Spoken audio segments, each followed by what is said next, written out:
வந்துட்டு எங்கள் வீட்டுக்கு வெளியில் இதெல்லாம் நேற்று வந்துட்டு போஸ்ட் பண்ணியிருந்தாங்களா வல்லாரக்கீரை. இது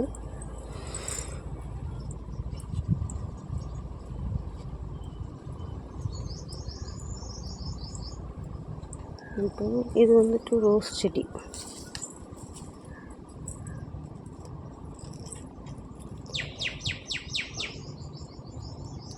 பாருங்கள், கொத்து கொத்தாக போத்துருக்காங்க. மழை பெஞ்சிட்டாவே ஒரே பூவாக தான் இருக்கும் வீட்டில். அதுக்கப்புறம் இது வந்துட்டு சங்குப்பூ, மருதாணி இருக்குது இதுலேயே.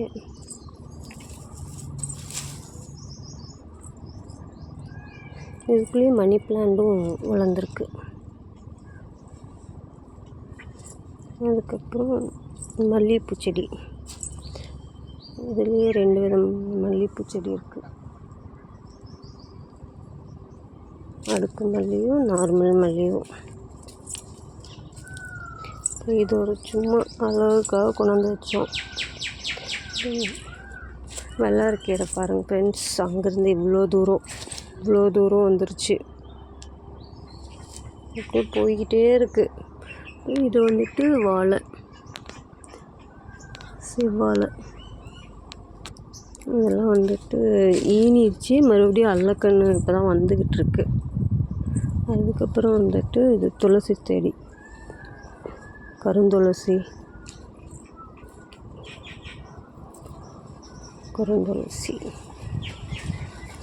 இதுலேயே வந்துட்டு கரிஞ்சி குட்டி செடியும் இருக்குது. அதுக்கப்புறம் வந்துட்டு இது இந்த கோவக்கொடின்னு சொல்லுவாங்களா அது.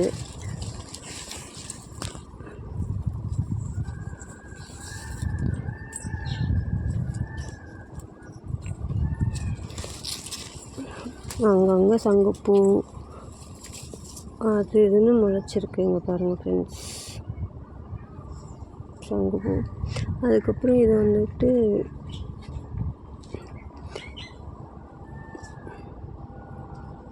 நாட்டு வாழைப்பழம்.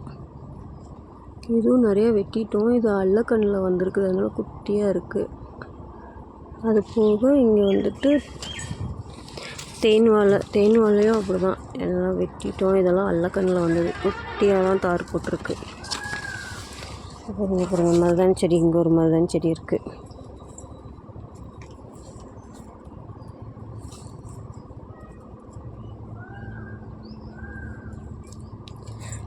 அதுக்கப்புறம் வந்துட்டு எங்கள் வீட்டில் வேறு என்ன இருக்குதுன்னா குட்டி மாங்காய் செடி இருக்குது.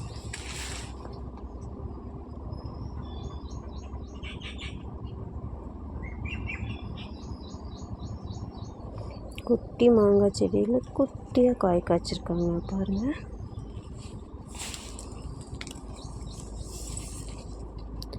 அதுக்கப்புறம் வந்துட்டு பப்பாளி செடி, இதுலேயே 2 காய் பறிச்சிட்டோம். 2 காய் தான் வச்சுருந்துச்சு. ஒரு 1.5 வருஷம் ஆகிருக்கும் காய் வைக்கிறதுக்கு. 2 காய் வச்சுது. அது போய் இப்போ தான் கொஞ்சம் நிறையா வச்சுருக்கு. அதுக்கப்புறம் இது வந்துட்டு முருங்கைக்கீரை செடி பாருங்கள்.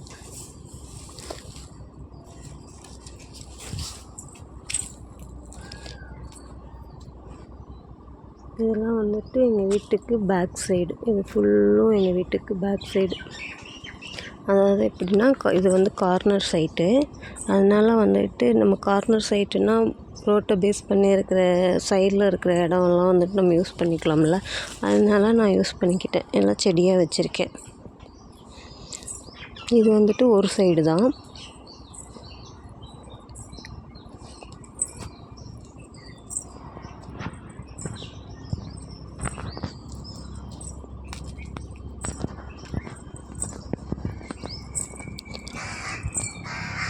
இது எங்கள் வீட்டோட என்ட்ரன்ஸு. ஆனால் கேட்டு போடணும். அப்புறம் எங்கள் வீட்டுக்கு வெளியில் வந்துட்டு மணி பிளான்ட் செடி வச்சுருக்கோம். மணி பிளான்ட் நாங்களும் வளர்த்தி எடுத்து விட்டு பார்க்குறோம். இப்படி காஞ்சி காஞ்சி போயிருக்கும் ஃப்ரெண்ட்ஸ். எப்படி பராமரிக்கிறதுன்னு தெரில. நீங்கள் ஏதோ டிப்ஸ் இருந்தால் கொடுங்க. நானும் நிறையா டைமு வந்து எடுத்து விடுறேன், அது மறுபடியும் காஞ்சி அப்படியே மறுபடியும் கீழே இதாகிடுது. அது போக இங்கே வந்து மயில் மாணிக்க செடி அழகாக பூத்துருக்கு. இது வந்து எனக்கு ரொம்ப பிடிக்கும் இந்த செடி. எங்கேயாச்சும் போகிற இடத்துலலாம் ஒரு டிஃப்ரெண்ட்டாக ஒரு செடி இருந்துச்சுன்னா அங்கேருந்து வெளியே எடுத்துகிட்டு வந்துடுவேன்.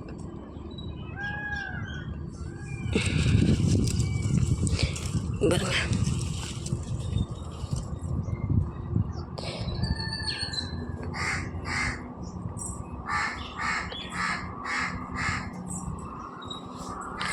அப்புறம் இது வந்துட்டு எங்களோட செடி.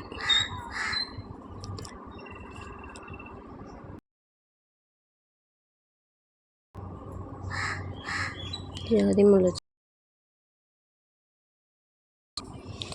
கொத்து கொத்தாக போத்திருக்காங்க.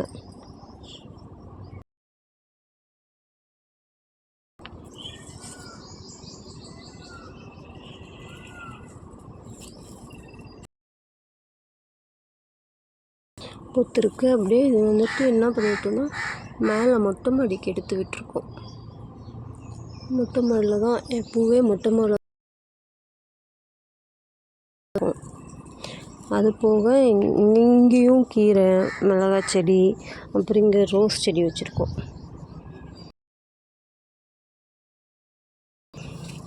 சரி, நிழல் அடிக்கிறங்காட்டி சரியாக வளர.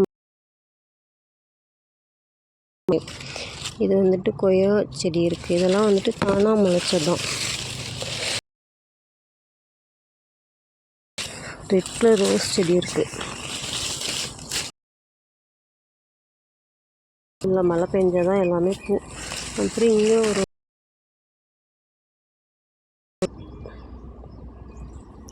கொய்யாப்பழ செடி, அங்கே எல்லாமே நிறைய ரோஸ் பத்தலைன்னு சொல்லிட்டு எல்லாமே காஞ்சி போச்சு. அது போக இது வந்துட்டு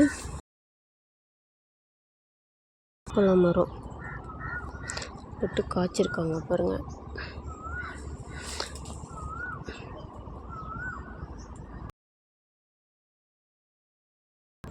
காய்ச்சிருக்கு, நிறையாவே காய்ச்சிருக்கு. போன டைம் விட இந்த டைம் நிறையாவே காய்ச்சிருக்கு.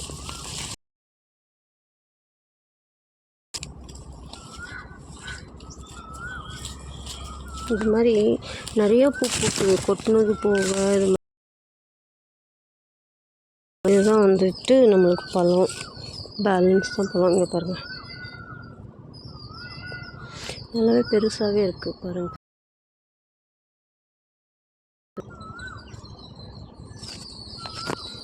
நிறையா பூத்துருக்கு. இதுவுமே இப்போ ஊருக்கு போனப்போ எங்கள் அண்ணா பையனுக்கு கொண்டு போய் கொடுத்துட்டேன். அது போக பேலன்ஸ் அங்கங்கே காய்ச்சிருக்கு. பாருங்க, இங்கே நிறைய இருக்குது. இது ஒரு கொத்து கீழே வேறு இருக்கு.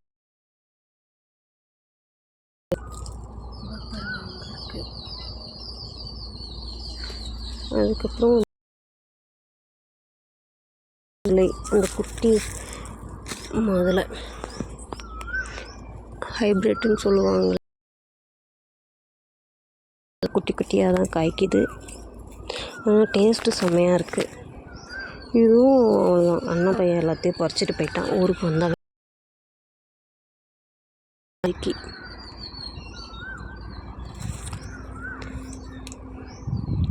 பூரா அங்கங்கே பூரா இருக்குது.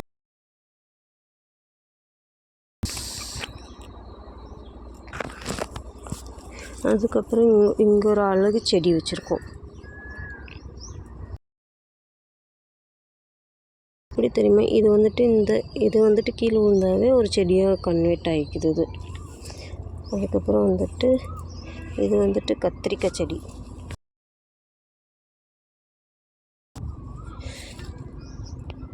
இதுலேயும் பாருங்கள், கத்திரிக்காய் பறிக்காமல் அப்படியே விட்டாச்சு பாருங்கள். இது வந்துட்டு சத்துக்கு ஏதாச்சும் தாளிக்கணுன்னா வந்து இதில் இருக்கிறது அப்படியே உருவிட்டு போயிடுறது. அதுக்கப்புறம் இங்கே ஒரு மாதுளை செடி. இந்த மாதுளை செடி இது வந்துட்டு நாட்டு மாதுளை, நம்ம ஒயிட் கலரில் இருக்கும்ல அந்த இது பாருங்கள் நிறையா காய்ச்சிருக்கு. இதுவும் அவன் பிடுங்கிட்டு போனது போக பேக்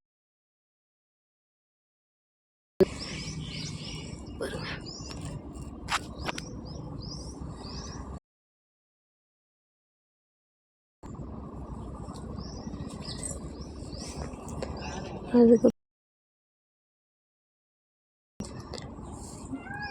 சீனி பிள்ளைங்கன்னு சொல்லுவோம். ஆனால் ஒரு சில ஊர் பக்கம்லாம் கோண பிள்ளைங்க அப்படின்னு சொல்லுவாங்க. புரிஞ்சுது. பட் இங்கே முளைச்சிருக்கு. அந்த சைட்காரர் ஒன்றும் சொல்லலை. அதனால சரி ஓகே இருந்துட்டு போகட்டும் நிழலுக்கு அப்படின்னு சொல்லிட்டு விட்டாச்சு. தழைஞ்சிருக்கு. அது இப்படின்னு விதை போட்டாவே எல்லா பக்கமும் தழைஞ்சிருது. இந்த மாதிரி தழைஞ்சிருக்கு பாருங்கள். இங்கே ஒரு காயும் கூட தனியாக ஒரு சீத்தாப்பழம் காய்ச்சிருக்கு பாருங்கள்.